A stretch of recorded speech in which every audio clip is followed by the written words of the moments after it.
here today with Alan from the Fort Collins Rockhounds, and he has a beautiful, amazing rock tumbler setup that he's going to share with us today. It's tight in here, but we'll do the best we can to just show you what I do to load and get the tire grinder going for a 4-day run. These are remaining rocks from last summer that are in coarse grinding phases. Most of these have been too old already, and I've judged that they need more grinding here. Well, this is grit. I buy it 50 pounds at a time. These are rocks I decided not to finish. I'm just going to give away or dump in a rock garden. I have gravel that I'm going to give away or polish sometime as well. That's also reject stuff that isn't worth polishing directly. We actually used it one time. We were making grab bags for the annual show, and they needed agate, and I had chips of, zillions of chips of agate. Over the little pieces, yep. Well, I took a gallon of polished rock, and I said, pick out the agate, whatever. Over here is stuff waiting to polish. This is out of the grinder. This is banded iron from Wyoming, separated from the rest. And these are just random rocks. They don't look any much different, except they're smoother, and they're ready to go into the polish runs. Again, so that's where I'm about to load. So the 3-pounder is a small one I started with about 30 years ago, and then I bought the 12-pounder. They're both Lortones. And that's what I do all the polishing in. For a long time, I was doing the grinding in them, and I noticed that half the time is grinding. It takes a long time. And also it tears the barrels up quicker and all that. And I got motivated many years ago to make the tire grinder as a way to just do the grinding phase. So all the rocks go through here first for cleanup, and by the way, that thing holds 2 gallons of rock or glass or metal, a gallon of water. And then if you're going to do just a cleanup run, you do 1 day with no grit. If you're going to do a grind run, which we're going to start in a minute, we'll do 4 days with grit. These are hockey pucks that I buy $1 or $2 a piece. And I put them up there and I screw them through the wall. And that's why there's a leak, because one of them wore out. Oh yeah, I can see the hockey puck. The reason you do that is to make the rocks turn over more. Now if you go down and look at the lower right, and down here? See, yeah, that's a 5/8 inch steel rod. And you can look at the motor at the back. There's a pulley running the motor. And so that drives this thing. So we're driving a 31-inch diameter truck tire from a washing machine motor with a 5/8 inch rod. So it's got very little friction, and it's a remarkable gear ratio. And one of the things I sometimes do is put sticky stuff on the outside of the tire so it'll stick to the rod. So this is the structure that keeps it upright. Right, and you can see there's little roller bearings. Those are roller blade bearings. And then there's some roller skate bearings down below. They're getting pretty old. I'm going to have to replace them when they wear out. And you're going to get your hands dirty, but okay. There's a lot of oil. Oh, okay. A lot of oil and grease and dirt involved in this. Now this you invented yourself. Not exactly. This is from 1967. It's an article I found. You'll see theirs runs very differently than mine. For starters, it's open. So there's many ways to do this, and I knew they existed, but then I decided I'd build my own as a grinding machine, and it was fun. I'll insert a few close-ups here for those of you who want to pause the video and read through this information. I remember a funny story, maybe it was a joke, that you said the warranty was no good. Yeah, the warranty's no good. And then the guy was confused because it was worn out on the inside. I'm just going to pick up a bucket, and then I'm going to make a gallon of stuff. And you got your petrified wood from the Yellowstone, other random rocks. Why, this looks like a piece of Montana moss agate. Look at that. It's going to go in. So I do 2 gallons. So here's 2 a gallon. gallons goes in there. Yeah, this whole thing only takes a couple of minutes to get started. So you're very strict about the 2 gallons of rock. It's more of a weight thing. If I'm doing banded iron, I won't even load it that full because it's over full. Oh, and because in fact, of the I'm weight. going to throw a little of the banded iron in here, but then since I'm doing heavier, denser stuff, I'm not going to fill it all the way to the top. Now, that's good enough. That shouldn't be too heavy. This goes in. I don't always have to pull a gallon of fresh water. Next thing you got to do is put grit in. Grit's an accelerator. Rocks will grind on rocks, just like on a beach or in a river. But if you don't put in silicon carbide grit, and that's a fairly coarse grit, then it'll take a lot longer. So, okay, step over and let me done. So, like, roughly what amount is that? Oh, I eyeball it. A pint or so, it looks like. Well, the reason for 4 days is that's about what it takes to get rid of, to turn all this into a fine-grained slurry where it quits grinding much. All that. So I have a mark on here where it lines up. This is the inside of the door. You can tell it's been through hell. It's got caulk on it, weatherproof caulk. It's got foam weather is stripping, and that makes the seal. But to make it always be in the same spot, I line up the marks. I have to tighten them because they also, the foam expands and then tightens as I do it. And you one gotta of them tighten them kind of evenly rather than tighten one down all the way. More or less. Now we're going to fire it up. You ready? Ready. I thought about getting a cement mixer and lining it with, truck bed rhino plastic. I've looked into it. It's expensive and it would wear off, and it's also overkill.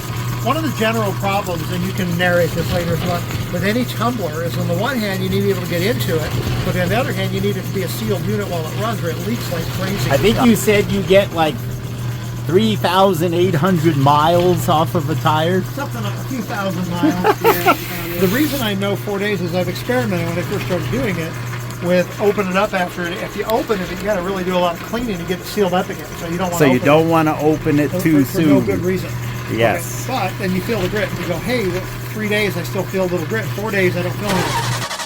Well, we will sit back and let the grinder do its magic for 4 days, and then we will come back for the unloading process. It's 4 days later, and Chris is back to watch me unload and sort the rock. I actually ran 4 days without leaking, which is good. Okay, first of all, I get the door up. I wait for the mark to come up just for convenience, and then I rotate the handles, and I pull the door. And it looks pretty nasty. It doesn't look like there's very much in there, but remember, this is a truck tire. Noise is going to pick back up, and the splashing gets worse. But I start sucking it out. So you let the tire push the rocks into your container. That's right. Smart. I got my play clothes on, so I do hear that. That's very effective. So again, these are the rocks being prepared to go into the rock tumblers that you saw over here. Right, well, this is the regular rock tumblers that you can buy. It weighs 30 pounds or so. 30 pounds. Okay, so that's a pretty good load. This is your one chance to watch the magic before they dry out. Yep. They're getting colorful. Boy, that's a beautiful pile of rocks already, though. Yeah, you can see the difference with the color. Just the rock weight is about 30 pounds, Something to give like you that. guys an idea. Something like that. So I want to clean the tire up before too long. So go ahead and look inside if you want. Try not to splash on yourself. So you can see the hockey pucks there. There you go, there's one. About 4 seconds will be another. So these are the hockey pucks after they've done their job. They eventually fall off the tire and just get rounded and eroded just like the rocks do. Notice the rim is very dirty. I want to make sure I get it clean so it'll seal better next time. So like I say, nylon sheets. Now that back panel, that's also nylon, but it's filthy and I don't clean it. I put this here and I tip this up. So there goes all the soup. Slurry in a hurry. Oh yeah, yum yum. And none of this goes down the drain. Okay, now we're going to do the sorting process. So the pebbles don't really hurt going down the drain because Well, they're only going right here. Right, exactly. And I'm actually sorting them into at least 3 categories, 4, maybe 5. So there's the stuff I don't think is worth finishing. Delaney Rim, Wyoming, stromatolite, and I think in my quick judgment it needs more grinding. So Yellowstone River miscellaneous. I'm thinking, it's a quick judgment I make. This one probably could use more. That's Montana moss agate from the Yellowstone. It's gone around 3 or 4 times already, but I still want to smooth out the interesting parts. That's Yellowstone River, highly gemmy, petrified wood, but not a great pattern. But again, it's smooth enough to make me happy. And then I tend to divide them into low and high priority because sometimes I have more than a week's, 3-week run worth. This one is so nice, but it's also big, so it goes to low priority. And then this is Yellowstone River. Again, this has been through 3 times already, but it's still smoothing out. This is Wyoming banded iron. That's a nice. But again, it's not. It doesn't. I tend to like my rocks well rounded. So all those that he's just putting in that bucket need to go again. Well, so watch. And then I make sure there's not too much water in it. I rotate this way, and I add them back to the grind. This my grind bucket. See, guys. So when you're going through hard times in your life, we've heard that hard times are for our benefit. We should try to learn from them quickly, or we will end up going through the grinder again. The Yellowstone River petrified wood. That's grain nice is coming piece. up, but it could use more grinding.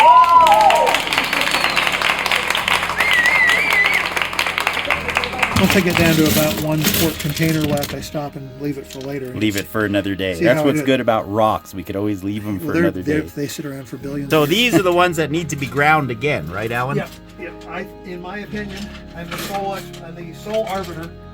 Here is stuff waiting to polish. So we got banded iron, some agates, banded iron from Wyoming, petrified wood from the Yellowstone. Quite the assortment. And this is ready to polish banded iron.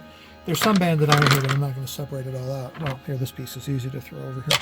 So these are ready for the Polishing regular tumblers. lower tone rock tumblers. Right. It just saves wear and tear on the actual And a tumbler. huge amount of time. And this is how I do So it. this is the last little bit that was left in the tub that's Hasn't been too sorted yet. painful to go through by hand. Well, no, it's not. I'm tired of it today. I'll do another round tomorrow. If I run it through here, then I can separate the gravel from the bigger stuff more easily. Yes. And then I'll scoop this up with my hand from the corner and take a look. Say, is any of this worth polishing? If it's this small, I'll throw it in the polisher, even if it's rough. I'll put the little tumblers back on, even though it makes noise, and they just fire right up. So these, They have polishing. you guys who do Lapidary, you're probably more familiar with these kind of tumblers. That's why I did not ask Alan to say much about them. There's millions of videos on YouTube about this kind of tumbler. But these run also for like a month or something, Well, don't they? it's a 3-week cycle, 1 week at a time. 1 week at a time on fine grit. I'm using coarse here. Fine, pre-polish, and polish. For those of you with deeper interest, I strongly encourage you to watch the 41-minute version of this same video. It has a lot more details. Thanks for watching. Please like, share, and subscribe. And a huge shout out to Alan for making this video possible.